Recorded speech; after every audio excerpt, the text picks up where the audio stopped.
안녕하세요. 자포탈입니다. 오늘의 주제는 이직 사유와 지원 사유입니다. 많은 분들이 면접 시 이직 사유와 지원 사유를 어떻게 말해야 할지 막막해 하십니다.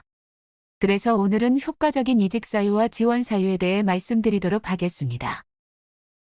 이직 사유에 대해 먼저 말씀드리겠습니다. 이직 사유는 본인이 이직을 하고 싶은 이유를 말하는 것이 아닙니다. 이직 사유는 지원 사유를 설명하는 근거가 되어야 합니다.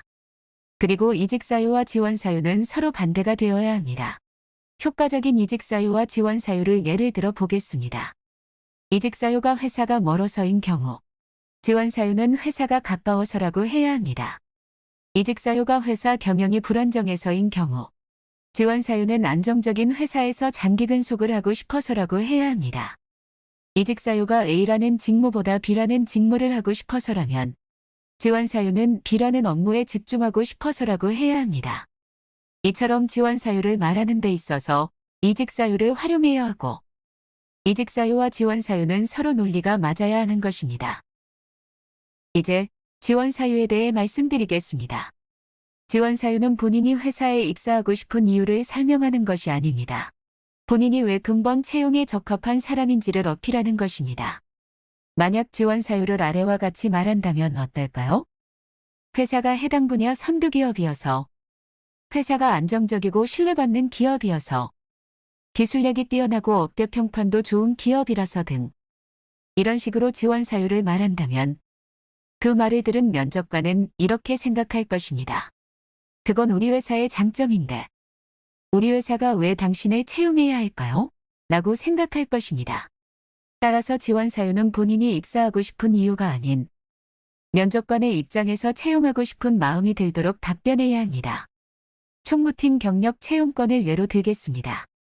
지원자 A의 지원 사유입니다.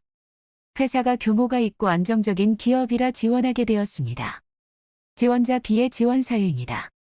현재 직장에서 인사와 총무 업무를 병행하고 있습니다.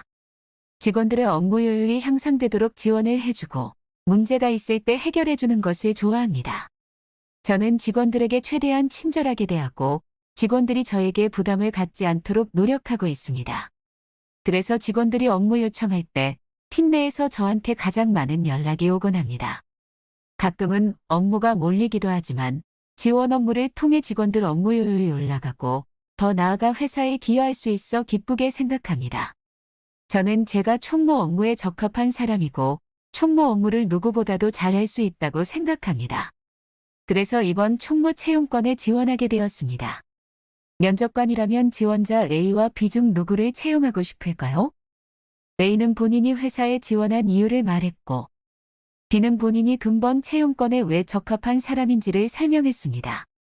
만약 지원자 B가 스펙과 경력이 좀 떨어지더라도 지원자 B가 합격할 확률이 매우 높을 것입니다. 이처럼 이직 사유와 지원 사유를 잘 준비한다면 스펙이나 경력에서 좀 떨어져도 합격 확률을 높일 수 있습니다.